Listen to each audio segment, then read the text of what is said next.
of the best ways to prepare for the new year is to reflect on the past 12 months.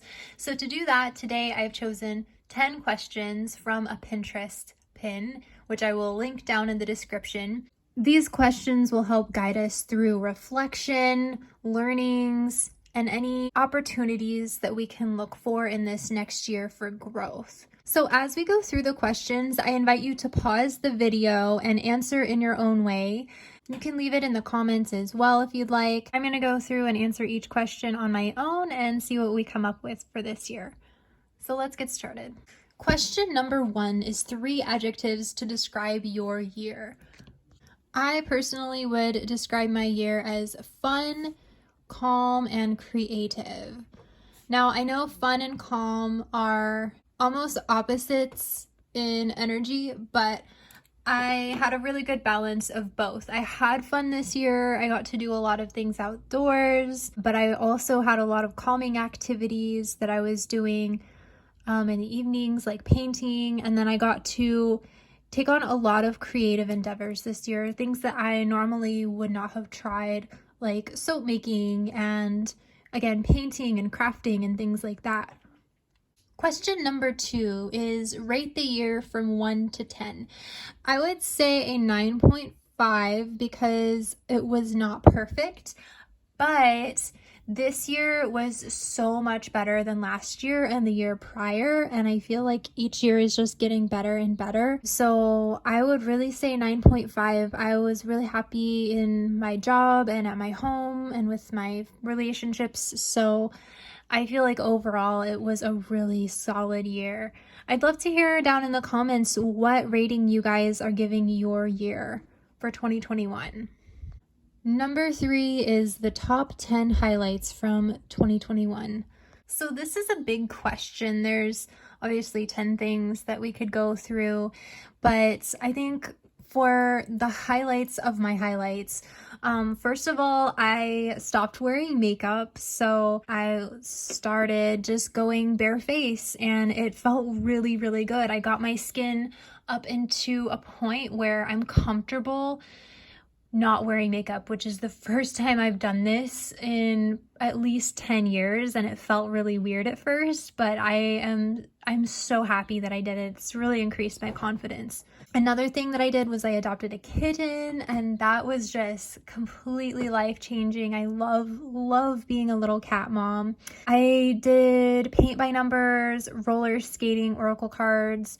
Those were all new hobbies that I tried or came back to. TikTok was amazing. I rejoined, kind of had a rekindling with the TikTok app and uploaded a bunch of videos and just had like a ton of fun making TikToks this year. I got to listen to a bunch of history courses on the Great Courses. I've always been interested in history, but it's not something that I really sat down and made the time for until this year. And it just made me so happy to be able to do that. And I learned a lot of interesting things. I'd love to know what some of your guys' highlights from the year were. What new things did you try in 2021 and what successes did you have? All right, number 4 is your top 5 disappointments from the year.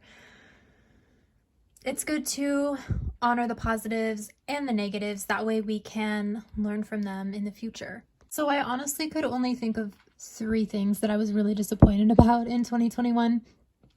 First of all, being my pet expenses, just because some unexpected things came up, and pets are expensive, and that's really the lesson that I learned, is that if I'm gonna be a cat mom, I have to take care of them and take them to the vet when emergencies come up, and that's just part of being a cat mom. I did not have a garden this year, which is really disappointing. I love to garden, so it was kind of disappointing that I didn't do that this year. That was really just my own initiative, a lack of initiative in starting one. I didn't travel this year either. I just really did a lot of staycations. I didn't do a whole lot of traveling. I just really felt kind of exhausted, and traveling is exhausting as well. So I wanted to make sure that I was taking care of myself and staying at home as much as possible and getting good rest. Number 5 is, what would you have done differently? So this is a good opportunity to learn from our mistakes and learn going into 2022 what we can take action on. So for me, I put that I would have done more with gardening. I really don't regret not traveling or the pet expenses. Like, yeah, there were disappointments, but they came with something positive, and really just the lack of a garden was like me missing out on doing something I love. So that's something that I want to commit to doing this year, even if it's more difficult in my living situation. That is something that really truly makes me happy. So I want to make sure I have a commitment to do that this year. Number 6, how are you different this year versus last year? Personally, I felt happier, less stressed, more fulfilled, and doing more things that I love this year. Number 7 is, what are you super proud of that you accomplished this year? Personally, I feel like I created a work-life balance this year. There were seasons where I was really work focused, and there were seasons where I was more leisure focused, but I felt overall the theme of this year was really balance and boundaries. Like, I was able to come home from work and de-stress and work on activities and projects, but then also be really productive at work. And that was something that's just been it was really difficult before, and it wasn't something that I had really figured out. And this year it just seemed to all really click. So that was a great feeling. Number 8, what was the most challenging part of this year? One of the biggest challenges this year for me was creating boundaries and, saying no to things that aren't in line with my goals, that prevent me from accomplishing things, even just like giving myself rest or giving myself the alone time that I need to recharge. And then also, the second thing would be the changes that come with moving. I did just recently move, and there are just a lot of adjustments to make every time you move, whether it's positive or negative. It's just always a learning curve when you change locations. So I would say those were the 2 most challenging parts of my year. Number 9 is a super useful question. What and who were your biggest distractions?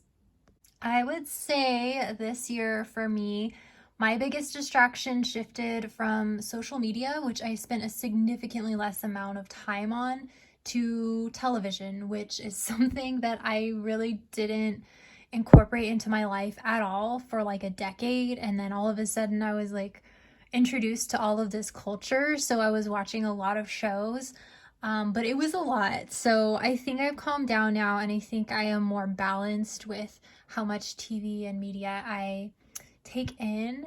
But that's something to keep in mind for next year too. Like, if I find myself just burying myself in TV, like, why? Like, what's going on? Am I distracting myself? What else could I be doing? Number 10, the final question, the top 5 lessons you learned in 2021.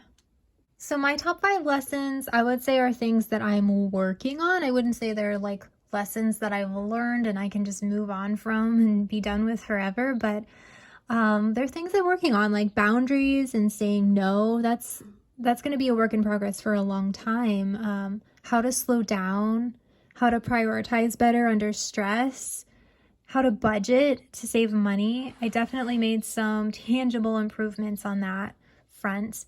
And then being a cat mom rocks, but can be difficult. I learned to slow down at work, slow down my thinking process, slow down so I can achieve better results instead of rushing through things. And that's been something that's been on my wish list of skills to acquire for quite some time. So that's something I was really, really proud of. You guys, I'm so glad if you made it through the end of this video. Thank you for watching. I would love to know some of your answers to the questions. What would you guys rate 2021 for you? I hope it was a good year. And make sure to check out the link in my description. It's going to have a lot more questions on here. I just chose the 10 that I thought were the most reflective and useful. There's a bunch of fun reflection questions on Pinterest if you would like to go check that out. And if you like planning content, journaling related content, make sure to subscribe to my channel, and I'll be pumping out some more in 2022. Thank you guys for watching, and have a great new year. Bye.